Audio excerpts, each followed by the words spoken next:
বন্ধুরা, ঈদ মুবারক। তোমাদের সবাইকে ঈদুল আজহার অনেক অনেক শুভেচ্ছা জানাচ্ছি। আমি রমি। বন্ধুরা, সবার মতো আমার গরু কিন্তু চলে এসেছে। আমার এবারের গরুর রং সাদা, আর আমি আমার গরুর নাম রেখেছি সাদা বাবু। দেখে না একবার আমার গরুটাকে ভালোভাবে। দেখো, দেখতে সাদা হলেও মেজাজটা কিন্তু খুব গরম।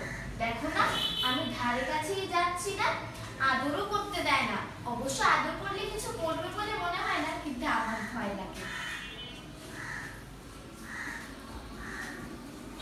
ভেবেছি এক এক গরুর মর্জি এক এক রকম। গতবার দেখেছি গরুকে যাই দিয়েছি তাই খেয়েছে, ঘাস ভুসি সবকিছু।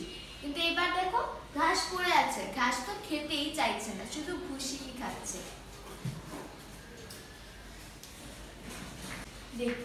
দেখেই মানে বুঝতে পারছো কি পরিমাণ অস্থির আমার গরুটা। কি করছে, মানে মিনিটে এক জায়গায় সে স্থির নয়। তো আমি খুব আতঙ্কের সাথে ভিডিওটা করছি।